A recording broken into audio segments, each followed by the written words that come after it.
जरा सोचिए। मैं विक्रम बजाज लेकर आऊंगा आज आपके लिए खबरों के पीछे का रिसर्च और सच। तो अब आप भी मेरे साथ जरा सोचिए। कन्हैया, देखो कैसे कान खड़े हो गए सबके। मैं आपसे बात कर रहा हूं। कन्हैया का विरोध करने वाले देशभक्तों से। उस बेचारे स्टूडेंट ने तो देश से नहीं देश में आजादी की बात की थी।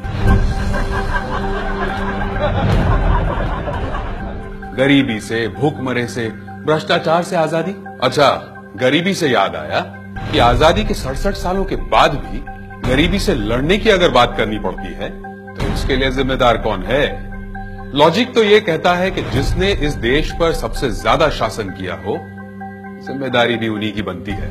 क्योंकि 67 सालों में से 60 साल कांग्रेस ने ही राज किया, तो जिम्मेदारी उन्हीं की बनती है। और पूर्वी भारत में देखें तो 40 साल तक सीपीएम और टीएमसी ने राज किया।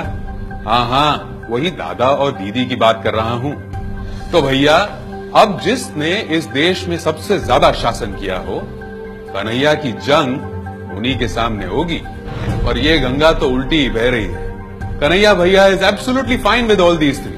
और उन्हें लगता है कि देश की सारी गरीबी, भ्रष्टाचार और भूखमरी का कारण ये नई सरकार है। नई सरकार मतलब केजरीवाल की नहीं। ओके, तो फिर बचा कौन? ये 2 साल पुरानी मोदी सरकार, जिनके सर पे हमने 67 सालों की समस्याओं का टोकरा डाल दिया। और असल में इस देश को गरीबी देने वालों के साथ कन्हैया भैया बन गए थियरीज की दुनिया के सुपर हीरो, जो ये तो बता सकते हैं कि इस देश में खराब क्या है, लेकिन इस देश को अच्छा करने के लिए क्या करना चाहिए ये नहीं बता सकते। इन्हें ये तो पता है कि अफजल की बरसी कैसे मनानी है, पर लोगों के लिए टॉयलेट्स कैसे बनाने हैं ये नहीं पता। इन्हें युवाओं को उकसाना तो आता है, लेकिन इन्हीं युवाओं को जॉब्स कैसे देने हैं ये नहीं आता। इन्हें ये तो पता है कि कश्मीरी नारेबाजों को जेएनयू कैंपस में कैसे घुसाना है, लेकिन ये नहीं पता कि देश को सुरक्षित कैसे रखना चाहिए।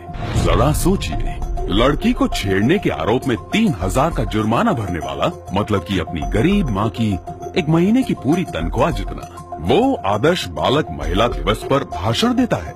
मतलब कि लड़की छेड़ने वाले क्रांतिकारी और बेटी बचाओ बेटी पढ़ाओ का सूत्र देने वाले अत्याचारी। लीजिए ब्रेकिंग न्यूज।